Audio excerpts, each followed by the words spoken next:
오늘은 3월 첫 주입니다. 돌아오는 수요일부터 이제 사순절이 시작되죠. 사순절은 40일간 주님의 고난과 부활을 묵상하면서 우리 신앙인으로서 우리의 자세를 다시 한번 다잡는 기간입니다. 모세는 하나님을 만나기 전에 40일간 금식하며 주님 만나기를 준비했습니다. 예수님은 공적 생애를 시작하기 전 40일간 금식하시면서 또 준비하는 시간이 계셨죠. 그러니까 이 40일이라는 시간은 하나님 앞에 서기 위한 준비의 시간이다라고 말할 수 있습니다. 그런 면에서 저는 하나님 앞에서 준비되는 귀한 크리스찬이 되기 위한 한 가지 물질관에 대해서 오늘 함께 은혜를 나눌까 합니다. 어떤 사람이 기도하면서 은혜로워 보였는데 뒤에서 담배를 피고 있습니다. 또 어떤 사람은 아주 세속적인 것처럼 담배 피고 그냥 세상에 사는데 어떤 면에서 보니까 기도를 또 열심히 하고 있습니다. 둘 다 똑같이 담배를 피고 기도를 하는 모습이지만 전자와 후자는 좀 달라 보이죠. 전자는 신앙인 같지만 세속인처럼 보이고 후자는 세속인처럼 보였지만 어떤 면에서 또 신앙인처럼 보입니다. 기독교인의 물질관도 이와 비슷한 것 같아요. 하나님의 것이라고 말은 하지만 자기 것처럼 쓰는, 자기 것인 양 믿고 사는 사람이 있는 반면 자기 것인 것처럼 말을 하지만 하나님의 것이라고 믿고 청지기처럼 사는 사람이 있을 수 있습니다. 둘 다 비슷해 보이지만 전혀 다른 거죠. 생각의 차이가 우리의 삶의 차이를 이렇게 보여주는 것입니다. 그렇다면 우리 신앙인들은 어떤 물질관을 가져야 될까요? 첫 번째, 먼저 물질이 그리스도인들에게 왜 중요한지에 대해서 생각해 봐야 합니다. 물질의 사용을 보면 그 사람의 신앙이 고스란히 드러납니다. 마태복음 6장 21절에 보니까 내 보물이 있는 곳에 마음도 있다라고 주님도 그래서 지적하셨습니다. 누가복음 19장 8절에 보면 삭개오가 주님을 만나서 회개하고 나서 제일 먼저 자신의 소유를 절반이라 팔아서 주님께 드리고 그리고 자기가 불의하게 뺏은 재물이 있으면 4배나 갚겠다라고 하니까 주님이 비로소 구원이 너에게 비로소 이르렀다라고 말씀하십니다. 누가복음 18장 22절에는 내게 아직도 한 가지 부족한 것이 있으니 내게 있는 것을 다 팔아서 가난한 사람에게 나눠줘라. 부자 관원에게 영생을 묻는 질문의 마지막 대답은 물질과 관련된 말씀이셨습니다. 물질의 소유, 물질 자체가 옳으냐 그르냐 신앙이냐 아니냐가 아니라 이 물질에 대한 소유에 대한 태도가 어떠냐가 그 사람의 숨은 신앙을 보여준다는 것입니다. 우스갯소리로 지갑이 회개해야 진짜 회개다라는 말도 있습니다. 하나님 앞에서 우리가 돈을 잘 관리하고 사용하는 것은 하나님과의 관계에 있어서 아주 중요합니다. 기독교는 세속주의가 아닙니다. 그리고 기독교는 금욕주의도 아닙니다. 어떤 교회에서는 물질에 대해서 너무 금욕적으로 접근해서 성도들이 부담 가질까 봐 헌금 얘기를 못하는 경우도 많다고 그래요. 저는 그것은 잘못이라고 생각합니다. 헌금을 잘 훈련받는 것이 신앙 성장에는 아주 중요한 덕목이기 때문입니다.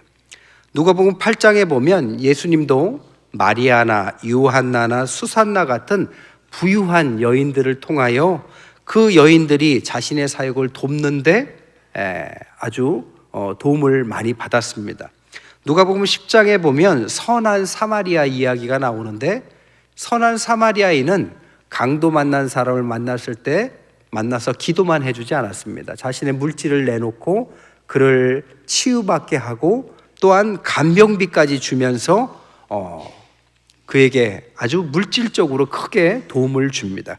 그러니까 선하다라는 단어가 붙게 되는 거죠. 두 번째, 물질에 대한 우리 신앙인들이 갖는 잘못된 태도가 하나 있습니다. 그게 뭐냐? 그게 헛된 욕심, 탐욕입니다.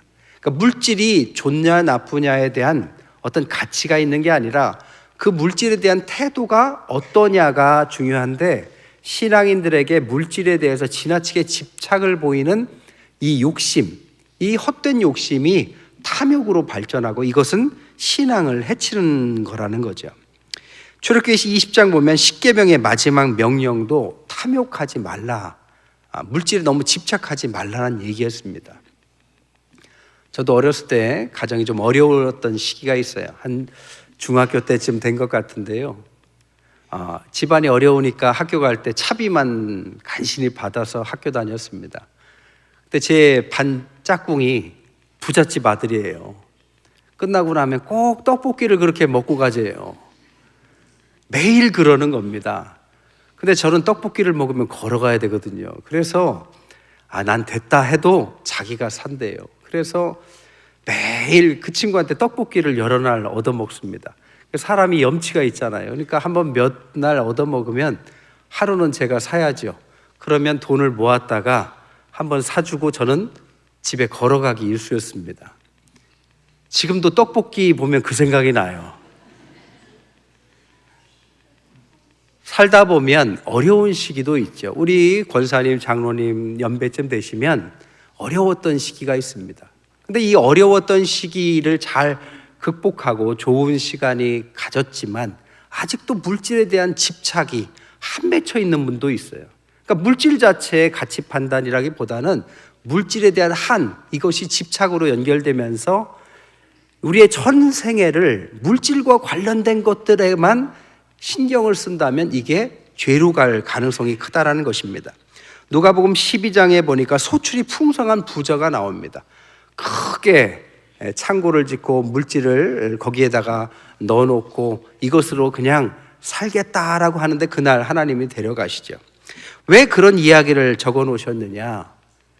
물질 자체가 아니라 물질이 우상이 돼서 그 물질을 위해서 전생의 모든 시간, 모든 에너지를 그것만을 위해서 바친다면 그것은 하나님께서 기대한 인생은 아니라는 것입니다. 그래서 누가복음 12장 21절에 그런 사람은 세상에 대해서는 부유해 보일지 몰라도 하나님께 대해서는 부유하지 못하다라고 분명히 말씀하셨습니다. 그래서 보물을 땅에뿐 아니라 하늘에 쌓는 게 좋다라고 권면하는 것입니다.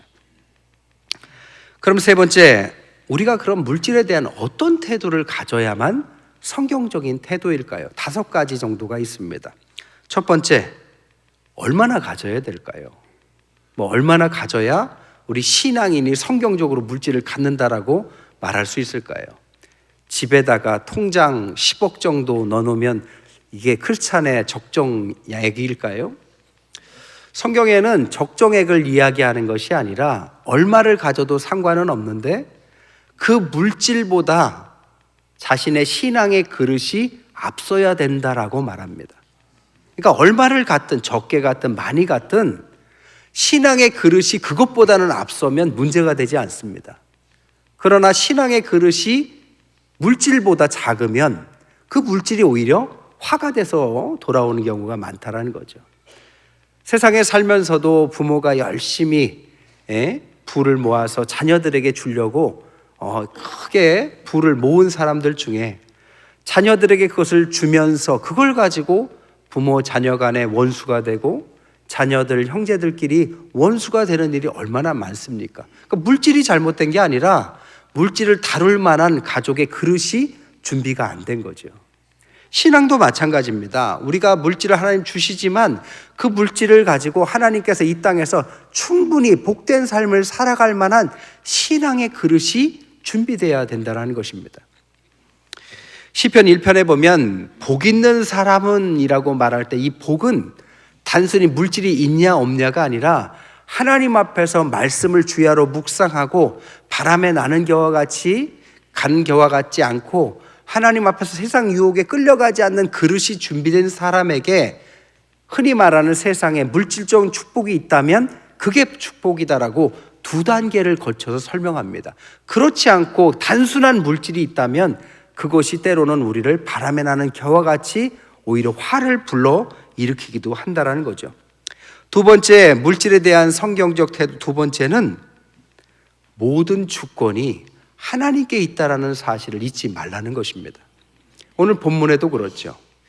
우리가 얼마나 갖느냐, 얼마나 버느냐 이런 것도 중요하지만 그것이 어디에서부터 오느냐를 아는 것이 신앙인에게는 더 중요한 거죠.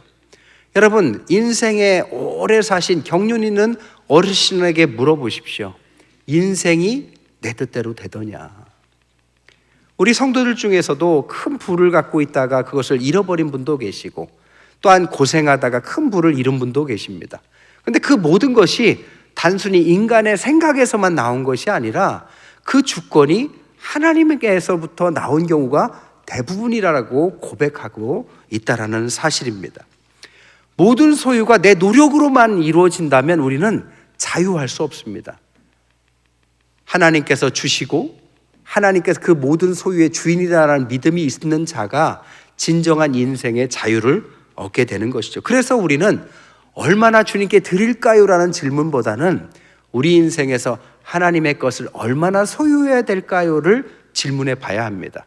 모든 것이 주님 것이고 주님께서 주신다면 주님, 제가 얼마나 소유해야 합니까의 질문에는 내가 그것을 가지고 어떤 일을 해야 합니까가 포함된 것입니다. 그래서 이런 사람들에게 있는 신앙이 11조의 신앙인 것이죠. 하나님께서 주셨으니 그 일부를 하나님께 돌려드리면서 하나님의 나라에 확장한다는 것은 신앙인의 의무라기보다는 모든 소유가 하나님 것이라고 고백하는 사람에게 나오는 어떤 신앙의 표현인 것입니다. 세 번째, 성경적인 물질과는 세 번째, 물질을 통해서 우리가 할 수 있는 일이 많이 있다는 것입니다. 물질을 통해서 우리는 하나님의 사랑을 전할 수 있습니다. 물질을 통해서 이웃을 돌볼 수 있습니다. 때로는 성경에는 형식적인 예배보다는 이웃사랑을 실천하는 것이 더 신앙적이라고 권면하는 부분도 많습니다.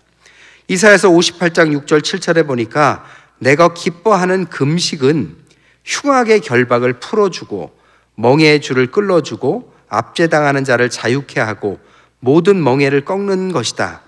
줄인 자에게 양식을 나눠주고 유리하는 빈민을 집에들이고 헐벗은 자를 보며 입히고 고륙을 피하여 스스로 숨지 않는 것. 그러니까 금식이라는 예배, 이 본질은 하나님을 사랑하고 이웃의 헐벗은 사람에게 실제적으로 도움을 주는 것이 진정한 금식이고 예배다라고 가르치고 있다는 거죠. 과거에 교회에서도 고아원을 도왔던 적이 있어요. 고아원의 아이들이 한 50명 정도 되는데 성도들이 팀을 꾸려서 매달 가서 봉사를 했습니다. 한 1, 20년 끊이지 않고 가서 봉사를 잘 했어요. 그랬더니 아이들이 이제 마음문을 열고 이제 정말 가족같이 대하고 친해졌습니다. 하루는 크리스마스 때가 돼서 너희들 뭐 먹고 싶냐라고 물어보니까 아이들이 아웃백 스테이크를 먹고 싶대요. 아웃백 스테이크가 아마 아이들에게는 쉽게 먹기 힘든 음식이었던 것 같습니다. 그래서 아웃백 스테이크를 50명을 데리고 가서 선생님들까지 아주 크게 돈을 내서 사줬습니다. 근데 어떤 아이가 배탈이 났어요. 왜 그러냐 그랬더니 한없이 먹은 거예요. 그 선생님이 말하기를 아이고 제가 챙겨야 되는데 왜 그러냐 그랬더니 그 아이는 절제를 못한대요. 음식 앞에서. 배가 고파서 먹는 게 아니라 음식만 보면 좋은 것만 보면 절제할 마음이 그런 준비가 안 됐습니다. 왜요? 마음의 어떤 부분이 비어있기 때문이죠. 우리는 음식을 사줬지만 이후에 우리는 더 큰 사랑을 줘야 되겠다라고 마음 먹고 봉사를 많이 했습니다. 저희 교회도 정림동에 있는 정림원이라는 고아원을 돕습니다. 아이들이 한 20명 남짓이에요. 우리 성도들이 간지 지금 몇 달 됐습니다. 처음에 갔더니 얼굴이 이제 좀 굳어지고 누군가 하고 경계했는데 요즘에는 가면은 아주 장난도 잘 치고 크리스마스 때도 선물도 주고 아주 식사도 매번 맛있는 거 걔들이 먹고 싶다라는 게 뭐냐 그랬더니 애들은 또 햄버거를 그렇게 좋아한답니다. 햄버거도 사주고 그렇게 잘 지내고 있습니다. 여러분, 물질을 통해서 할 수 있는 일이 많습니다. 주님의 이름으로 영광 돌릴 때 물질이라는 통로가 아주 유익합니다. 네 번째로는 물질은 받을 때보다 줄 때, 쓸 때 더 크게 역사합니다. 물질을 소유하고 부를 이루는 것은 쉽지 않아요. 그런데 그것만큼 힘든 게 뭐냐? 갖고 있는 물질을 좋은 일에 잘 베푸는 것입니다. 이것은 버는 것 이상으로 힘들다라고 다 말을 합니다. 성경은 누가복음 6장 38절에 주라 그리하면 너희에게 줄 것이니 곧 후히 되어 누르고 흔들어 넘치도록 하여 너희에게 안겨주리라 라고 말합니다. 주라고 말해요. 근데 이 주라는 말 속에는 우리가 갖고 있지 않으면 줄 수 없기 때문에 주시겠다라는 전제가 있는 것입니다. 그래서 후히 되어 누르고 흔들어 넘치도록 줄 테니 주는 것을 아까워하지 말아라고 말씀하는 겁니다. 얼마 전에 홍콩에 있는 목사님을 만나 뵀어요. 홍콩 교회가 이민자들이니까 한국인이 많지 않아서 교인이 한 100여 명 정도 되는 교회래요. 근데 얘기하다 보니까 100여 명 교인이 60가정의 선교사를 섬긴다라는 사실을 들었습니다. 아니 100여 명의 교인이 어떻게 60가정의 선교사를 섬길까요? 뭐 조금 줄까요? 제가 볼 때 그 선교사, 그 목사님은 정말 통이 크신 분이라서 많이 드릴 거예요. 어떻게 그럴 수 있느냐 했더니 그 홍콩교회 목사님이 말씀하시기를 자기도 모르겠대요. 하다 보니까 이렇게 됐대요. 계산한 게 아니라 줘야 되겠다 하고 주고 줘야 되겠다 하고 주고 하다 보니까 50가정이 됐는데 자기들의 규모는 크지 않은데 그게 되더라는 겁니다. 그러니까 성경에서 말하기를 주라, 그러면 너희에게 줄 테니 후히 되어 누르고 흔들어 넘치도록 준다란 말은 거짓말이 아닌 거죠. 잠언 11장 24절에 흩어 구제하여도 더욱 부하게 되는 일도 있고 반대로 과도히 아껴도 가난하게 되는 것도 있다라고 말합니다. 마지막 5번째는요, 우리의 궁극적인 삶의 목적이 무엇인지를 기억하라는 것입니다. 우리는 인생과 물질을 통해서 하나님께 영광 돌리는 것이 우리 신앙인들의 궁극적인 목적이 돼야 하는 줄 믿습니다. 진짜 행복이 어디서 오느냐, 진짜 성공이 무엇이냐라고 말할 때 얼마나 가졌느냐가 아니라 우리가 갖고 있는 시간과 물질과 우리의 인생을 통하여 하나님께 얼마나 영광을 돌렸느냐가 우리의 인생의 가장 중요한 기준이 되어야 한다는 것입니다.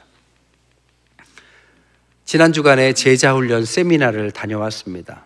가평에서 했는데 100여 명의 목사님, 선교사님들이 오셔서 섬겼어요. 저희 교회와 독일 교회가 둘이 함께 크게 섬겼습니다. 저희 교회도 장로님들이 대표로 오셔서 처음에는 성심당 빵을 100여 분에게 드렸어요. 성심당 빵의 파워가 상당합니다. 봉지 글자만 봐도 너무 좋아하세요. 가실 때는 또 샤인머스켓을 한 박스씩 100여 명에게 100박스 또 돌렸어요. 그리고 저희 교회에서도 또 전체 비용의 아주 큰 부분을 저희 교회가 담당했습니다. 그리고 독일 교회에서도 더 큰 부분을 담당했는데 목사님하고 부목사님 오시고 스태프들이 한 10분 가까이 오셨어요. 오셔서 섬기는데 얼마나 잘 섬기는지 몰라요. 근데 스텝이 10분인데 10분이 그냥 스텝이 아니라 보니까 다 전문 음악인들이었습니다. 그래서 세미나를 하는데 중간중간에 성악하시는 분, 악기 하시는 분들이 프로들이 와서 이렇게 음악을 찬양을 해주니까 모두가 너무 큰 은혜를 받았습니다. 정말 음악회에 온 것처럼. 근데 들어보니까 그 10분이 다 오실 때 다 자비량으로 오신대요. 그 교회는 원칙이 자비량으로 자기가 비행기값 내서 시간과 물질을 들여서 온다라는 겁니다.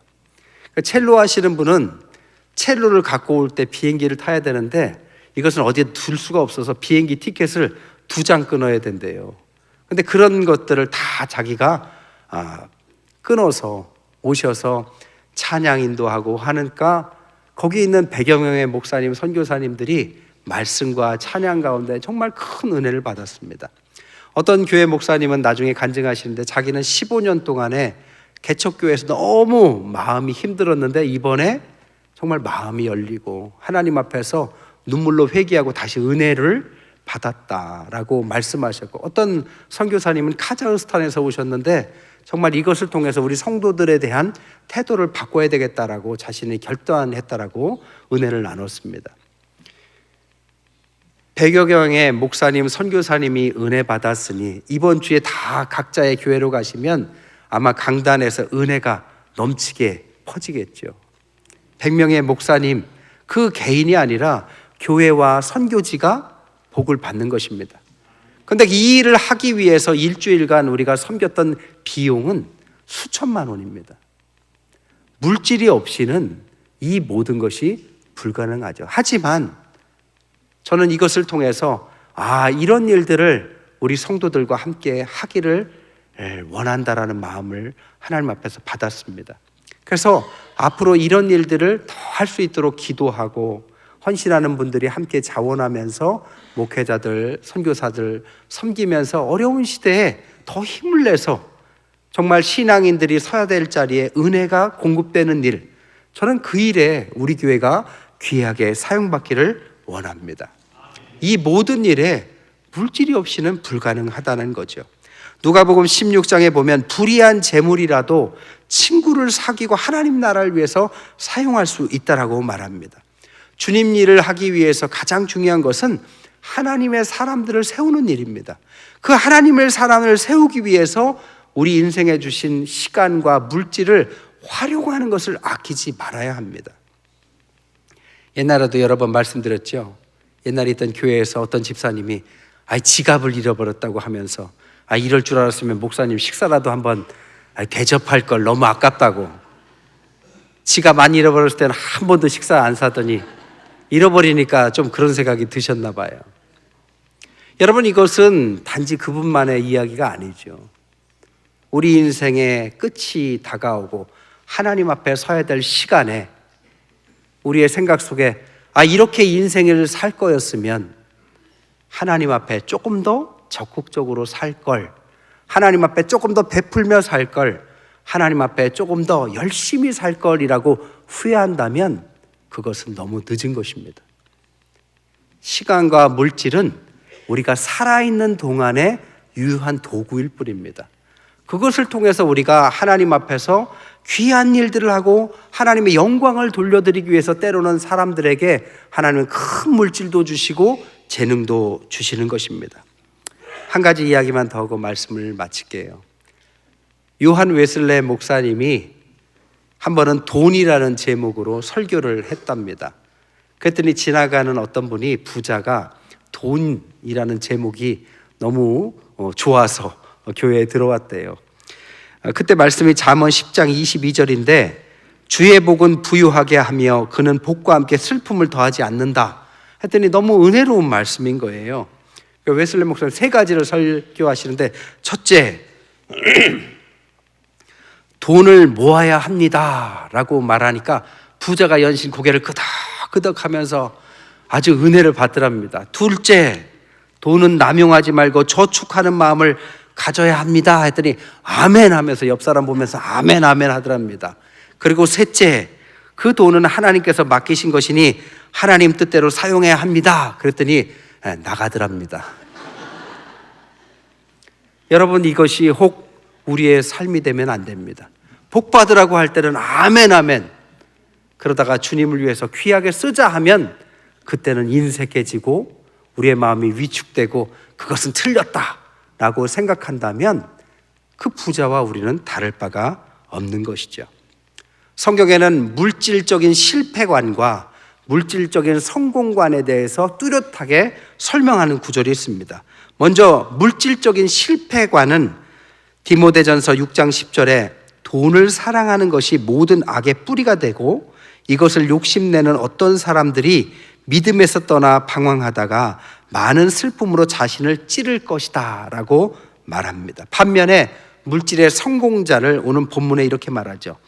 천지에 있는 것이 다 주의 것이고 부와 귀가 주로 말미암고 모든 사람을 크게 하심과 강하게 하심이 주님의 손에 있다. 하나님은 각자 재능에 따라서, 환경에 따라서 우리에게 물질도 주시고 재능도 주셨습니다. 그것을 선용하는 사람은 하나님 앞에 큰 사용받으면서 하나님을 찬양하게 될 것이고, 그렇지 않고 물질 자체에 너무 집착해서 인생을 보내는 사람들은 정말 그 물질이 오히려 때로는 우리를 잡아먹는 그런 아주 비참한 시간을 경험할 수도 있다는 것입니다. 신앙에서 물질과는 너무나도 중요합니다. 신앙에서 물질은 좋은 거지만 아주 괴물 같은 존재가 될 수 있다라고 말합니다. 그러나 우리가 물질에 대한 신앙관을 정확하게 정립하면 물질은 우리의 종이 될 것입니다. 그러나 그렇지 않다면 우리가 물질의 종이 될 것입니다. 하나님 앞에서 사순절의 기간 동안에 우리가 하나님 앞에 서야 되는 그 시간을 생각하면서 삶에 대한 태도와 물질관 그리고 인생에 대한 목표를 재조정하시는 저와 여러분 되시기를 주님의 이름으로 간절히 축원드립니다.